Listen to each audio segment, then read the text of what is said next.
I've got to start with one here because this goes into the you can't make this stuff up. We got the report yesterday. It didn't get a lot of news. It got a lot of news from me because I'm thinking for 2.5 years I dealt with Bob Mueller, right? Okay. And it's this Russia whole thing. And you were CIA director and Secretary of State.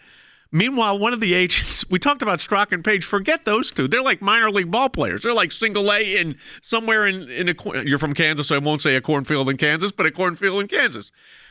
One of the head guys, the counterintelligence director from the New York office who was detailed to Bob Mueller, was on the payroll of Deripaska, the oligarch, during the probe.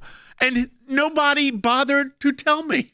Like the government saying, hey, just a point of clarity, one of our agents will have to disqualify because he's on the Russian payroll and he's investigating your guy for Russian interference. That's why I'm going, you cannot make this stuff up. You had an investigator on the payroll of the wrong team. And right. They were just to keep it really simple. You made a shot at Kansas. Kansas plain talk. This is pretty darn straightforward.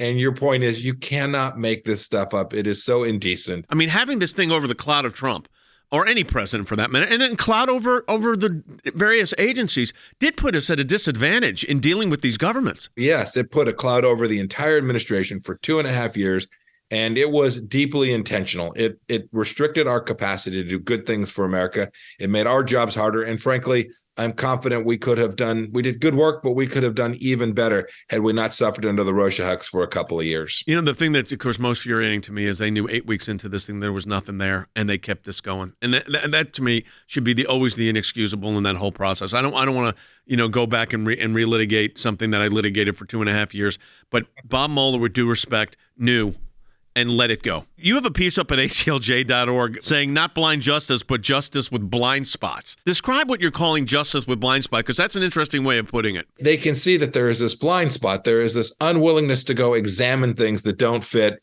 with the narrative of the political left.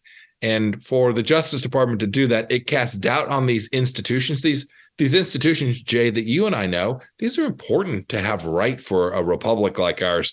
And it casts so much doubt. This blind spot creates this risk that this thing comes undone. When they won't look at them and evaluate them and investigate them impartially, it's a blind spot that risks the very republic. People want to know what action can be taken, and we've taken direct action, whether it's FOIA litigation, whether it's representing these whistleblowers, whether it's doing this broadcast and pointing this out. But people also need hope on how you hold these people accountable. I've watched the ACLJ effectively hold people accountable, people in government, do it in a way that reflects the most fundamental traditions of our country. So, supporting the ACLJ is certainly an important part of that. Then we all need to go out and support character leaders with character, leaders like Representative Comer, Representative Jordan, people who are out there trying to simply make the factual case for what has really transpired. It's those things that begin to hold people accountable.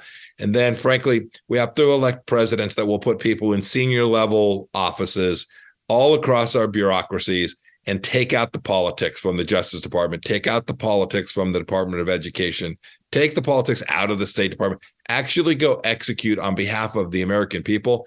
And when we do that, I'm very confident we'll get this thing back, Jay. Join the ACLJ in the fight to keep America free.